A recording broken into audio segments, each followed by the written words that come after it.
Hello बच्चों, तो देखिए आज हम अपना नया चैप्टर स्टार्ट करने वाले हैं, ठीक है ना, जिसका नाम है एमीन्स द डायज़ोनियम लवण। ठीक है ना, देखिए एक इसी के ऊपर हमने क्वेश्चन लिया है, ठीक है ना, पेपर में पूछ लिया जाएगा 1 या 2 मार्क्स में, या बेसिक जानकारी के लिए आपको पता होना चाहिए, ठीक है ना, कि एमीन्स और डायज़ोनियम जो लवण है वो क्या होते हैं। ठीक है ना, इसको संक्षिप्त में समझाइए या फिर इसका वर्णन कीजिए, ऐसा करके आपके पेपर में मिल सकता है। ठीक है ना, तो फिलहाल में यहाँ पे जो क्वेश्चन लिखा हुआ है आपके लिए, वो लिख रखा है यहाँ पे कि एमीन्स तथा डायज़ोनियम लवण को समझाइए। ठीक है ना, ये 1 या 2 मार्क्स में आएगा। ठीक है, तो देखिए हमें इसमें लिखना क्या क्या है। सबसे पहले हमें यहाँ पे बताना है कार्बनिक यौगिकों में हैलोजन तथा ऑक्सीजन के अतिरिक्त जो शेष बचता है वह नाइट्रोजन है, और कार्बनिक यौगिकों जो कि नाइट्रोजन युक्त होते हैं जीव जंतुओं के लिए महत्वपूर्ण यौगिक होते हैं। ठीक है ना, कह रहा है जो हमने अतिरिक्त जो शेष बचता है हमारे लिए नाइट्रोजन जो है कार्बनिक यौगिक में शामिल होता है, लेकिन ये बचा रह जाता है। इससे पहले हमने ऑक्सीजन देख लिया, हाइड्रोजन देख दिया, ठीक ना, और कार्बन भी देख लिए हैं। ठीक, ये सारे के सारे हमने जो थे पढ़ लिए हैं। ठीक है, अब हमारे पास में नाइट्रोजन के जो कंपाउंड है वो बचते हैं। ठीक है, तो इसमें कह रहा है यहाँ पे जैसे प्रोटीन, एमिनो अम्ल आदि, अतः कहा जा सकता है कि एमीन्स का निर्माण नाइट्रोजन युक्त कार्बनिक यौगिकों के द्वारा होता है। ठीक है ना, तो हमें जो एमीन्स है और डायज़ोनियम लवण है, ठीक है ना, इसमें केवल नाइट्रोजन के द्वारा बनने वाले जो कंपाउंड है उन्हीं के बारे में पढ़ना है। ठीक है, अब यहाँ पे आ जाता है कि एमीन्स क्या है। ठीक है ना, तो यहाँ पे कह रहा है जो नाइट्रोजन युक्त कंपाउंड होते हैं उन्हीं को हम क्या बोल देते हैं, एमीन बोल देते हैं यार। ठीक है ना, कैसे बोलेंगे देखिए, कह रहा है यहाँ पे एमीन, कह रहा है जब अमोनिया NH3 के एक या एक से अधिक हाइड्रोजन एटम को किसी एल्किल समूह या किसी एरिल समूह के द्वारा प्रतिस्थापित किया जाता है। ठीक है ना, मतलब क्या हुआ, इस वाले समूह से या फिर इस वाले समूह से जैसे हम इसके क्या कहते हैं हाइड्रोजन को, 1 या 2 हाइड्रोजन को रिमूव करेंगे अमोनिया के, ठीक है ना, तब हमारे लिए जो बनने वाला कंपाउंड होगा, तब बनने वाला कार्बनिक यौगिक ऑर्गेनिक कंपाउंड को एमीन के नाम से जाना जाता है, जिसको एमीन कहा जाता है। ठीक है ना, जैसे यहाँ पे लिख रखा है कि CH3OH मेथनॉल है यहाँ पे, ठीक, और यहाँ पे क्या है हमारे पास में NH3 अमोनिया है। ठीक है, जैसे ही हम इसको रिएक्शन कंडीशन में लेंगे Al2O3 के साथ में 400 डिग्री सेल्सियस पर, ठीक है ना, इसकी रिएक्ट कराएंगे आपस में, तो हमारे लिए क्या प्राप्त होगा, CH3 बॉन्ड NH2। ठीक है ना, ये क्या हमारे पास में एक एमीन है, ठीक है ना, 1 डिग्री प्राइमरी एमीन। ठीक, और यहाँ पे हमारे लिए H2O की प्राप्ति हो जाएगी। ठीक है ना, इसको लैब में बनाना बहुत ही मुश्किल होता है, ठीक है, लेकिन जो इंडस्ट्रीज होगी उसमें हम इसको डायरेक्ट बना सकते हैं। ठीक है, तो इस प्रकार से हमारे लिए क्या होता है, जो एमीन्स की प्राप्ति हो जाती है। ठीक है ना, अब देखिए इसके जनरल फॉर्मूले क्या है उसके बारे में हम डिस्कस कर लेंगे जरा थोड़ा सा। ठीक है ना, यहाँ पे कह रहा है अब यदि एल्किल समूह कैसे होंगे हमारे पास में, यहाँ पे कह रहा है जो एल्केन है, ठीक है ना, एल्केनों में हाइड्रोजन एटम कम होगा, एक हाइड्रोजन एटम। ठीक है ना, कैसे होगा देखिए, एल्किल ग्रुप R यदि है हमारे पास में, तो वहाँ पे हम कैसे कह सकते हैं कि वो एल्किल हम कहेंगे। तो यहाँ पे देखिए CH4 होता तो हमारा क्या होता है, एल्केन होता, लेकिन यहाँ पे CH3 तो हमारा क्या हुआ, एल्किल ग्रुप हुआ। ठीक है ना, C2H5 एल्किल ग्रुप हो गया। मतलब क्या हुआ, एल्केनों में जैसे एक हाइड्रोजन कम होगा, ठीक है ना, वो हमारा क्या कहलाएगा, एल्किल समूह कहलाएगा। ठीक है ना, ठीक है ना, मतलब एल्किल की कैटेगरी में हम उसको जोड़ देते हैं। ठीक है, फिर यहाँ पे कह रहा है एलिल समूह, ऐसे ही हम क्या करेंगे, एरिन जो होते हैं, ठीक है ना, जैसे C6H6 हो गया, ठीक है, जैसे इसमें से एक हाइड्रोजन कम होगा, ठीक है ना, तो क्या हो जाएगा C6H5। ठीक है ना, तो ये हमारा क्या कराएगा, एरिल समूह कहलाएगा। ठीक है ना, जैसे यहाँ पे ये लिखा हुआ है। ठीक, तो एल्किल और एरिल, ठीक है, एल्केन और एरिन दोनों में हमें डिफरेंस पता होना चाहिए कि हम इसको कब बोलेंगे। ठीक है ना, जैसे एक हाइड्रोजन कम होता है एल्केन में, तो वो क्या हो जाता है, एल्किल हो जाता है। एरिन्स में जैसे एक हाइड्रोजन कम होता है तो वो क्या हो जाता है, एरिल हो जाता है। ठीक, अब यहाँ पे कह रहा है कि फर्स्ट में एमीन्स का सामान्य सूत्र, जनरल फार्मूला क्या होता है, तो देखिए यहाँ पे कह रहा है प्राथमिक एमीन 1 डिग्री एमीन, तो यहाँ पे क्या होगा, जो NH2 है, ठीक है ना, ये अमोनिया है, इसमें एक हाइड्रोजन रिंग निकला हुआ है, जिसके द्वारा क्या जुड़ा हुआ है, एक R समूह जुड़ा हुआ है। ठीक है ना, अब ये तो क्या है हमारे पास में एल्किल समूह होंगे। ठीक है, सारे के सारे एल्किल होंगे, एल्किनों के द्वारा जो भी व्युत्पन्न बनेंगे हमारे पास में एक हाइड्रोजन कम होकर, वो सारे के सारे समूह इसमें बिलोंग करेंगे R की जगह पर। ठीक है ना, तो फर्स्टली यहाँ पे हमारे पास बता रहा है प्राइमरी, ठीक है ना, प्राइमरी 1 डिग्री एमीन में क्या होगा, एक R जुड़ा रहेगा किसके साथ में, NH2 के साथ में। द्वितीय, सॉरी यहाँ पे द्वितीय होगा, ठीक है ना, ये वाला इस प्रकार से द्वितीयक, ठीक है, यहाँ पे द्वितीयक हो गया, आप इसको ठीक कर लीजिएगा। ठीक है, द्वितीयक एमीन में क्या बताएगा, सेकेंडरी एमीन में, कि हमारे पास में 2 R क्या रहेंगे, NH के साथ में जुड़े रहेंगे यहाँ पे। ठीक है ना, फिर ऐसे कह रहा है तृतीयक एमीन में क्या रहेगा, कि जो NH3 था, ठीक है ना, NH3 था यहाँ पर जो हमारे पास में अमोनिया का, इसमें क्या रहेगा, जो तीनों हाइड्रोजन आइटम होंगे ये रिमूव हो जाएंगे, केवल नाइट्रोजन बचेगा, और इसके साथ में 3 R हमारे पास में अटैच्ड रहेंगे इस प्रकार से। तो ये हमारा क्या होगा, तृतीयक एमीन, 3 डिग्री का एमीन हमारे लिए प्राप्त हो जाएगा। ठीक है ना, जिसमें से ये वाला R या तो सेम हो सकते हैं, या ये तीनों ही सेम हो सकते हैं, या फिर तीनों ही अलग अलग हो सकते हैं। ठीक है ना, ये कंडीशन के आधार पर ही हम डिफाइन करेंगे। ठीक है ना, फिर आगे देखिए कह रहा है यहाँ पे, अब हमारा चलता है एरोमेटिक। ठीक है ना, हमने देखा कि R बॉन्ड NH2, ठीक है ना, ये हमारा क्या था, एमीन। ठीक है ना, एमीन में हमारा चल रहा था।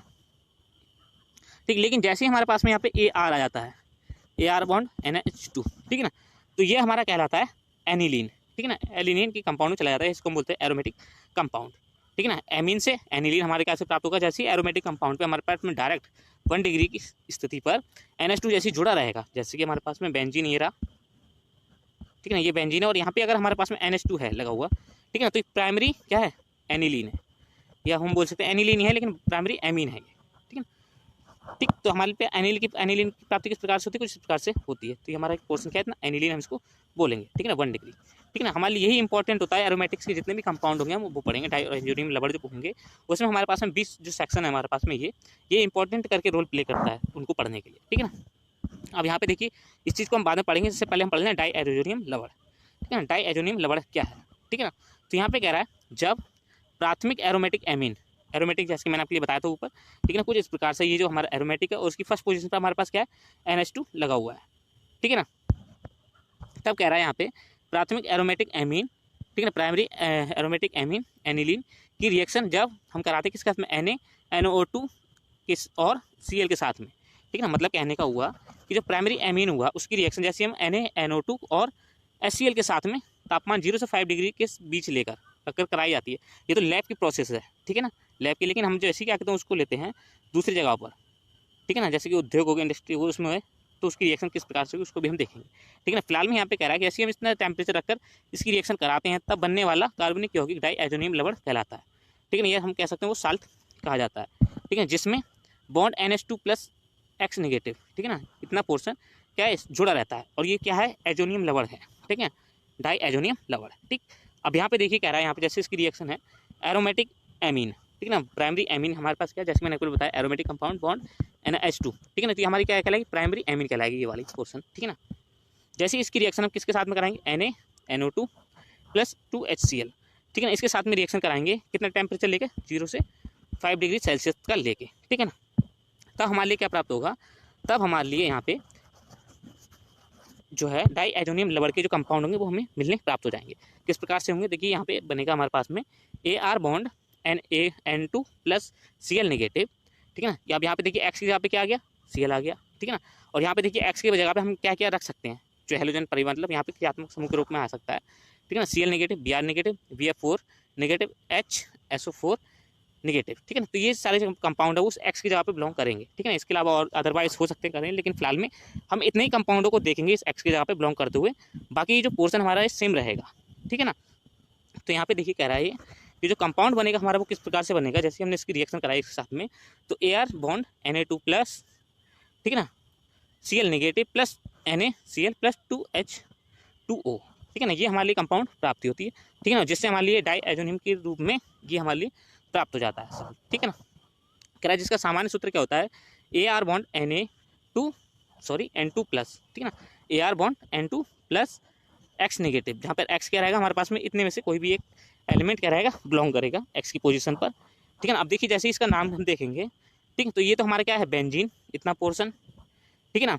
और ये क्या है, डाइएज़ोनियम, ठीक है ना, डाइएज़ोनियम का मतलब क्या हो, जो N है इतना डाइएज़ोनियम, इतना हम क्या करेंगे, डाइएज़ोनियम बोलेंगे इसको, ठीक है ना। ऐसे ये हमारे पास में N2 प्लस, इसको हम क्या बोलेंगे, डाइएज़ोनियम, ठीक है ना। ऐसे यहाँ पे हम बोलेंगे इसको क्या बोलेंगे, डाइएज़ोनियम, ठीक है ना, डाइएज़ोनियम बोलेंगे इसको, हम कुछ और नहीं बोल सकते, ठीक है ना। अब देखिए नाम के लिए हम क्या देखेंगे, ये क्या हमारे पास में बेंजीन, फिर क्या है डाइएज़ोनियम, ये क्या है क्लोराइड, ठीक है ना। सेम यहाँ पे हम देखेंगे बेंजीन डाइएज़ोनियम ब्रोमाइड, ठीक है ना, बेंजीन डाइएज़ोनियम हाइड्रोजन सल्फाइड, ठीक है ना। तो इस प्रकार से हम इसका क्या करेंगे, नामांकन करेंगे, ठीक है ना।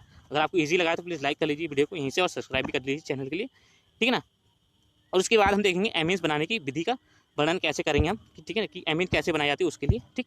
अब यहाँ पे हम बता रहे थे कि इसकी तालिका जो है इसके बारे में हम पढ़ेंगे अच्छे से, ठीक है ना। तो इसमें देखिए क्या है कि हम पढ़ रहे थे कि नाइट्रोजन जो बचता है हमारे पास में शेष कार्बन के साथ में जो रिएक्शन करता है, मतलब क्रियात्मक समूह के रूप में, और हमारे दैनिक जीवन में कितना इंपॉर्टेंट है जीव जंतुओं के लिए, ठीक है ना, उसके लिए। तो यहाँ पे देखिए नाइट्रोजन के कंपाउंड जो है क्रियात्मक समूह के रूप में किस प्रकार से हैं, कार्बन के साथ में अगर है ट्रिपल बॉन्ड के साथ जो साइनाइड कहलाएगा, इस प्रकार से इसका समूह रहेगा, ठीक है ना, ठीक। और यहाँ पे आइसोसाइनाइड के लिए यहाँ पे ये कंडीशन दिखाएगा, R bond nitrogen double bond C के साथ में, ठीक है। साइनाइड हमारे पास किस प्रकार से बनेगा, उसकी कंडीशन क्या है, ये क्रियात्मक समूह, और कुछ इस प्रकार से हमारे लिए उसका कंपाउंड मिलेगा साइनाइड का ये वाला, ठीक है ना। फिर यहाँ पे कह रहा है कि जैसे हमारे पास उसमें bond nitrogen double bond C double bond O कुछ इस प्रकार से होता है, हम इसको क्या बोलेंगे, आइसोसाइनाइड बोलेंगे, ठीक है ना। और इसका केस सामान्य सूत्र क्या होता है, ये होता है, ठीक। फिर नाइट्रो यौगिक हमारे पास में आएंगे, हम इन सभी का वर्णन करेंगे अगले लेक्चर में जो हम पढ़ेंगे इस चैप्टर के अंतर्गत। उन सब में इन कंपाउंडों के बारे में डिस्कशन होगा और सब में से कुछ ना कुछ पूछा जाता है पेपर में, ठीक है ना। तो यहाँ पे देखिए हमारे पास चलता है नाइट्राइड, ठीक है ना।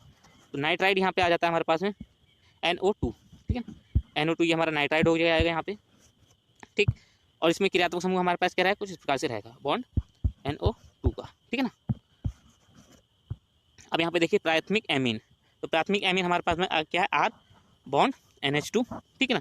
फिर यहाँ पे क्या है, द्वितीयक एमीन में कह रहा है यहाँ पे R डैश NH। तृतीयक एमीन में क्या है, तीनों R क्या होंगे, डिफरेंस हो सकते हैं या दो R सेम हो सकते हैं इसमें से, ठीक है, जो कि हमारे क्या होंगे, एल्किल समूह के होंगे, ठीक है ना, एरिल समूह के नहीं होंगे वो, ठीक है। तो ये हमारे पास क्या कहलाएगा, एमीन कहलाएगा, ठीक है। फिर आ जाता है डाईएजोनियम लवण, ठीक है ना। इसमें क्या रहेगा, जो हमारे पास में एक N होगा पॉजिटिव के फॉर्म में रहेगा, जो ट्रिपल बॉन्ड के साथ में एक दूसरे नाइट्रोजन से कनेक्ट रहेगा, ठीक है ना। और X क्या रहेगा, एक हेलोजन के परिवार के जो है एलिमेंट, मतलब नेगेटिव वाले जो ऋणात्मक आयन रखते हैं, जैसे कि यहाँ पे मैंने बताया आपके लिए कि ये जो एलिमेंट है इतने यहाँ पे बिलोंग करेंगे कोई भी एक, ठीक है ना, इस जगह पर, और वो क्या बनाएगा, डाईएजोनियम लवण बनाएगा, ठीक है ना। डाईएजोनियम किसको बोलते हैं, N2+ को, ठीक है ना, ये बात आप ध्यान रखिएगा, ठीक। और उसके साथ में ये जो यहाँ पे कंपाउंड जुड़ा हुआ उसको, ठीक है। देन लास्ट में हम यहाँ पे जो X की फॉर्म में जो जुड़ा हुआ उसका नामांकन करते हैं, ठीक है, किसमें, डाईएजोनियम लवण, जो कि एरिल ग्रुप में चलता है, ठीक है ना।